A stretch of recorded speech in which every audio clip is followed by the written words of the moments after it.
제가 받들어 봉독하겠습니다. 이에 빌라도가 다시 관정에 들어가 예수를 불러 이르되 내가 유대인의 왕이냐? 예수께서 대답하시되 이는 내가 스스로 하는 말이냐? 다른 사람들이 나에 대하여 내게 한 말이냐? 빌라도가 대답하되 내가 유대인이냐? 내 나라 사람과 대제사장들이 너를 내게 넘겼으니 내가 무엇을 하였느냐? 예수께서 대답하시되 내 나라는 이 세상에 속한 것이 아니니라. 만일 내 나라가 이 세상에 속한 것이었다면 내 종들이 싸워 나로 유대인들에게 넘겨지지 않게 하였으리라. 이제 내 나라는 여기에 속한 것이 아니니라. 빌라도가 이르되 그러면 내가 왕이 아니냐? 예수께서 대답하시되 내 말과 같이 내가 왕이니라. 내가 이를 위하여 태어났으며 이를 위하여 세상에 왔나니 곧 진리에 대하여 증언하려 함이로라. 무릇 진리에 속한 자는 내 음성을 듣느니라 하신대 빌라도가 이르되 진리가 무엇이냐 하더라. 아멘.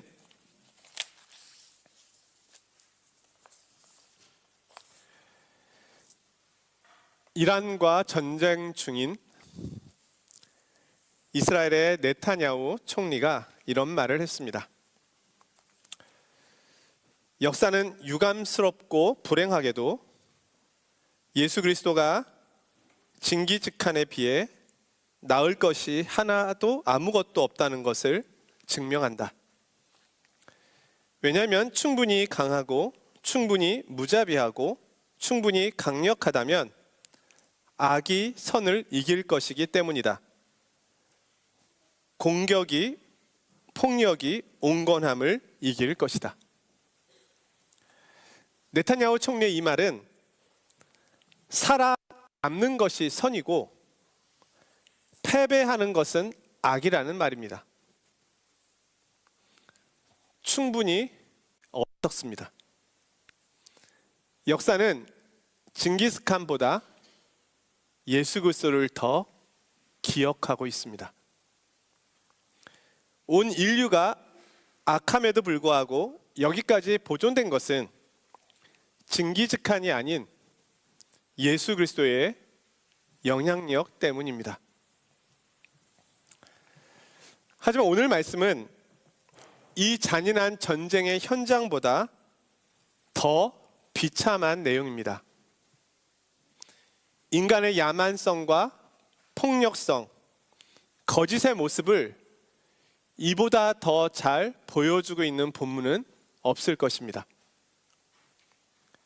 겸손의 왕, 섬김의 왕, 하나님의 아들을 인류가 피고석에 앉혀놓고는 신문하고 있는 장면입니다.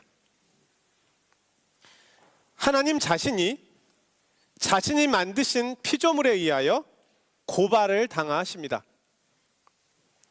거룩하신 하나님을 죄인들이 신문하고 있습니다. 진리가 거짓에게 신문을 당하고 매를 맞으며 넘어집니다. 하지만 진리는 계속 침묵하고 있습니다. 진리는 지금 포승줄에 묶여 있고 거짓은 그를 조롱하고 있습니다. 그를 따르는 제자들도 그 거짓의 힘 앞에 무능력하게 무너지고 심지어 그 거짓의 힘에 사로잡힙니다. 그러나 우리는 알고 있습니다.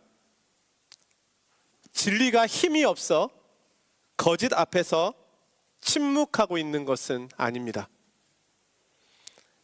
하나님의 아들의 침묵의 이유는 거짓이 진리를 이해할 수 없기 때문입니다. 또한 거짓은 진리가 말을 해도 그것을 거짓의 구조 속으로 끌고 갈 만큼 교묘하고 악하기 때문입니다. 그리고 마침내 진리는 거짓을 이기고 승리할 것이기 때문입니다. 하지만 인류는 오해하고 있습니다. 예수님이 하나님의 아들이 아니기 때문에 침묵하고 있는 것이다. 진리가 아니기 때문에 저항하지 않고 있는 것이다. 그들은 예수님의 기적을 보면서는 기적을 부인할 수는 없으니 귀신의 왕이라고 말하였고, 주님의 말씀을 들으면서는 말씀의 권위를 부정할 수는 없으니 하나님을 욕되게 하였다 말하였고, 그분의 사역을 보면서는 사역을 부정할 수는 없으니 하나님의 율법을 어겼다고 말하였습니다. 지금 인류는 하나님께서 주신 법을 가지고 하나님을 신문합니다. 그들은 하나님을 모릅니다. 그러니 하나님의 아들도 모릅니다. 그리고 자신이 모른다는 것을 모릅니다. 그러니 자신이 하고 있는 일도 모릅니다. 주님의 기도가 있습니다. 아버지, 저들을 사하여 주옵소서. 자기들이 하는 것을 알지 못함이니이다. 인류가 하나님을 어떻게 재판했는지 조금 더 자세히 보려고 합니다. 나귀를 타고 예루살렘에 입성하신 예수님을 사람들은 환영하였습니다. 그가 로마의 억압과 착취, 가난과 불의함, 전쟁과 질병에서 건져주실 왕으로 기대하였습니다.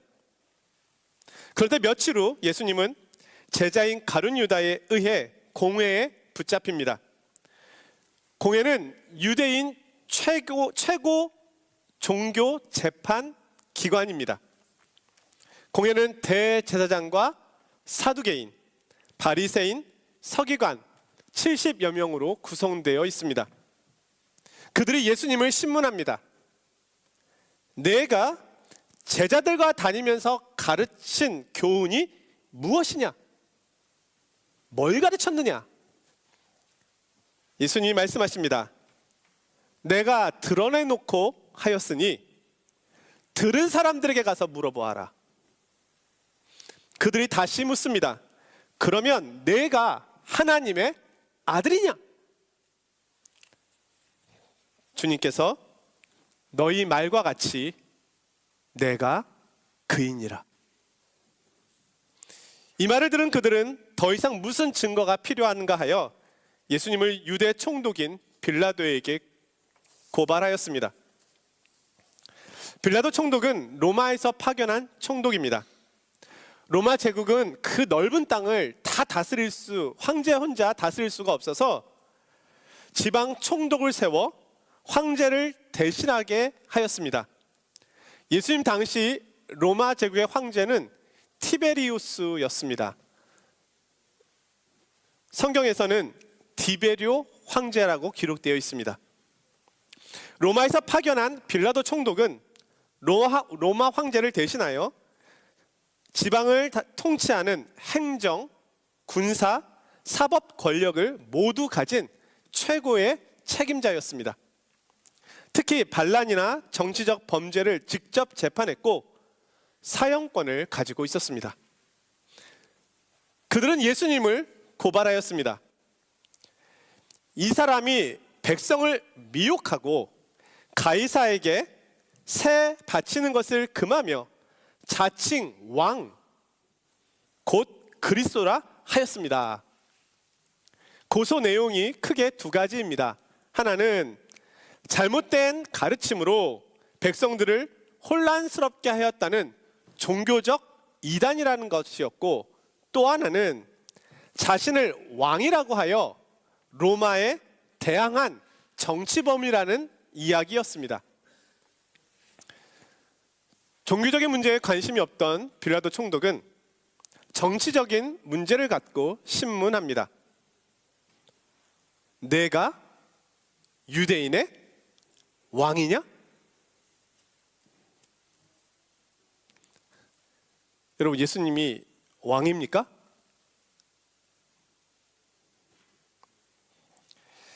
당시 유대인의 왕은 헤롯 안디바였습니다. 그는 헤롯 대왕의 아들로 로마 정부로부터 분봉왕의 직위를 받아 갈릴리와 베레아 지역을 다스리고 있었습니다. 그런데 다른 유대인의 왕이 있다고 하니 황당하여 물어본 겁니다. 빌라도가 묻습니다. 내 나라 사람들과 대제사장들이 너를 내게 넘겼으니 내가 무엇을 하였느냐? 예수님이 말씀하십니다. 내 나라는 이 세상에 속한 것이 아니라 만일 내 나라가 이 세상에 속한 것이었다면 내 종들이 싸워 나로 유대인들에게 넘기우지 않게 하였으리라.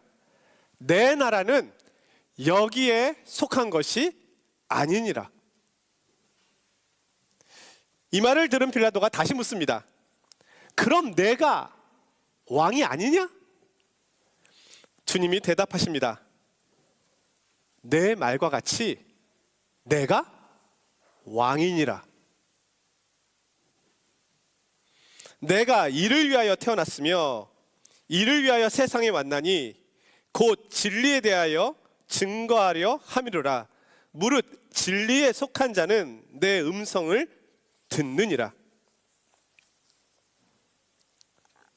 빌라도는 예수님이 왕이라고는 하지만 이 세상 나라에 속한 왕이 아니라면 정치적으로 죄를 물을 만한 것이 없다고 여겼습니다. 하지만 공회와 백성들은 예수를 십자가에 못 박아야 한다며 외쳤습니다. 스스로 하나님의 아들이라고 한 죄를 물어야 한다는 겁니다. 유대인들에게 있어서 예수님이 나무에 달려 죽으면 신명기의 말씀에 따라 하나님으로부터 저주를 받아 죽는 것이니 예수를 사람들에게서 완전히 지워버릴 수 있다고 그들은 생각했습니다. 이에 빌라도는 예수님이 무죄하다는 것을 알았지만 십자가에 못 박도록 넘겨줍니다. 한 사람의 생명을 다루는 일이 다수의 주장에 의하여 진행되고 있습니다. 빌라도는 가장 가까이에서 예수님을 본 사람이었고 그가 죄가 없었음을 알았음에도 불구하고 그를 십자가에 못 박도록 내어준 타협한 권력자라는 씻을 수 없는 오명을 안게 되었습니다. 예수님의 신문 과정에서 예수님이 하신 말씀 하나에 주목해 보려고 합니다. 36절인데요. 예수께서 대답하시되 내 나라는 이 세상에 속한 것이 아니니라. 자, 예수님께서 빌라도의 신문에 자신이 왕이라고 말씀하셨습니다. 그런데 그 나라는 여기에 속해 있지 않다고 하십니다. 주님은 자신을 하나님 나라의 왕이라고 말씀하고 계십니다.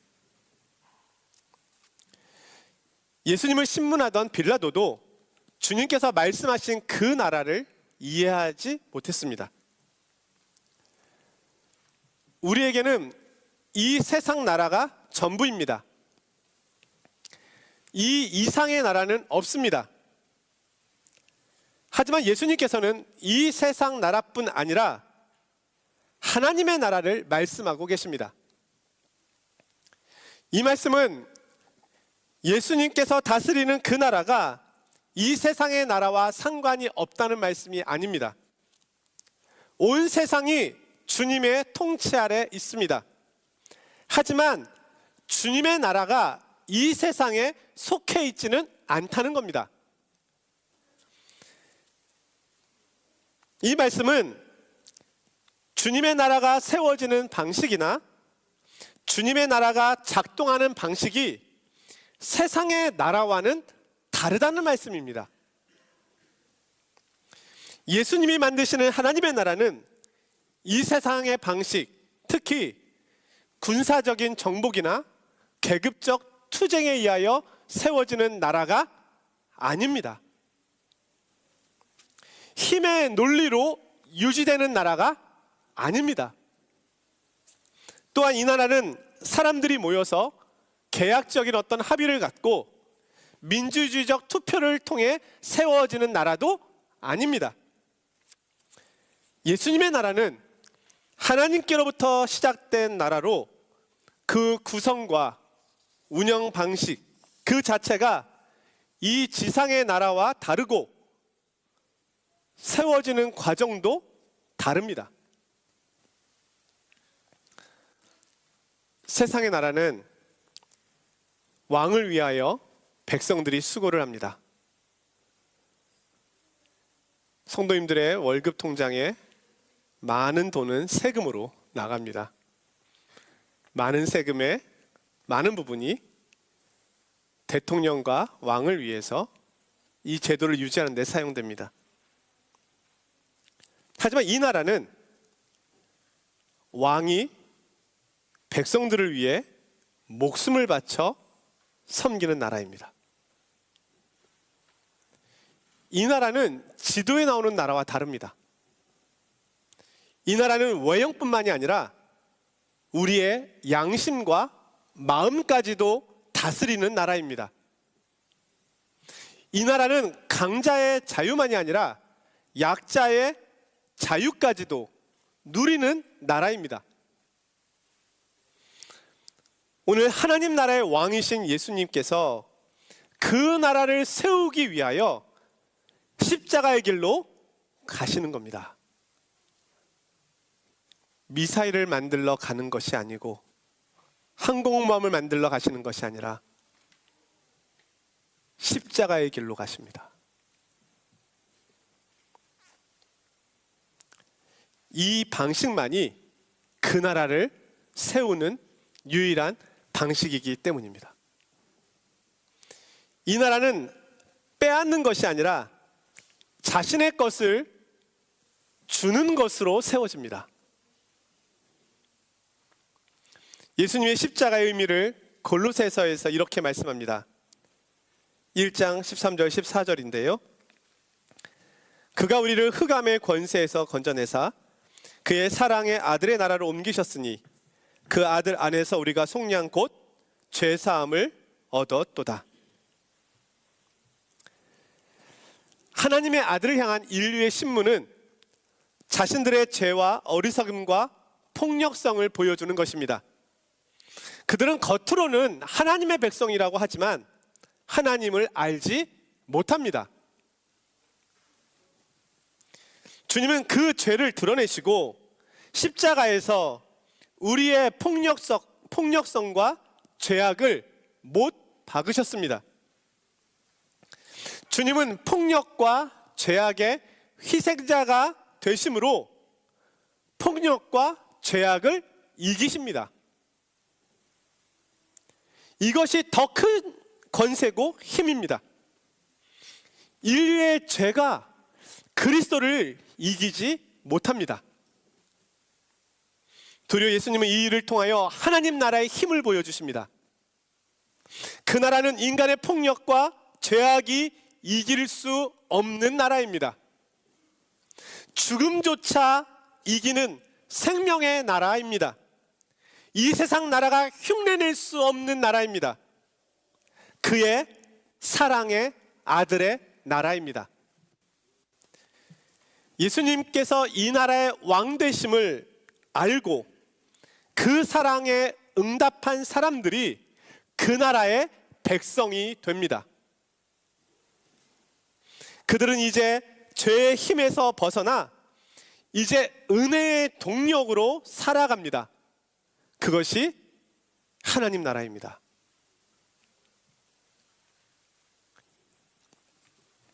예수님은 우리가 죽어 천국으로 가도록 하시기 위해 오신 것만이 아닙니다. 예수님은 하나님의 나라를 만드시기 위하여 오셨습니다. 그분이 만드시는 나라는 징기스칸이 만드는 나라와 전혀 다릅니다. 자신을 내어줌으로 세워지는 평화의 나라입니다. 사랑하는 성도 여러분, 오늘 예수님께서는 피고석에 앉아 신문을 당하고 계십니다. 사실 그 자리는 내가 앉아야 할 자리입니다. 주님께서는 나를 대신하여 맞으시고 죽으십니다. 하나님까지 신문하는 이 세상이라면 사람을 어떻게 대할까요? 그것이 우리가 보고 있는 이 세상의 잔인함이요 폭력성입니다. 이것이 이 세상에 대한 설명일 것입니다. 주님께서는 이러한 세상까지도 사랑하셔서 우리에게 오셨습니다. 그리고 하나님 나라의 진리를 우리에게 보이심으로 그 사랑의 아들의 나라를 소개하여 주십니다. 주님은 그 나라의 왕이 되십니다. 왕 되신 주님께서 우리를 그 나라로 부르고 계십니다. 사랑의 아들의 나라의 진리 안으로 들어오라고 말씀하십니다. 그분을 하나님의 아들로 환영하고 그분의 말씀에 귀를 기울입시다. 그 은혜의 힘만이 우리를 새롭게 할 수 있습니다. 예수 그리스도만이 인류의 유일한 소망입니다. 그가 만드시는 나라만이 우리의 소망이 됩니다. 기도하겠습니다.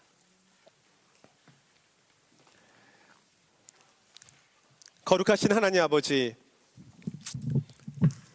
우리의 어리석음과 폭력성과 죄악을 대신 담당하여 주신 주님의 사랑과 은혜에 감사를 드립니다.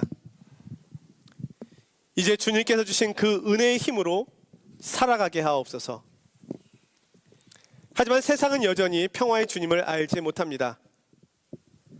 저희들을 불쌍히 여겨 주옵소서. 저희들의 눈을 열어 주님을 보게 하시고 저희들의 귀를 열어 주님의 음성을 듣게 하옵소서. 그리스도의 놀라운 이 사랑과 은혜가 온 땅에 증거되게 하옵소서. 예수님의 이름으로 기도드리옵나이다. 아멘.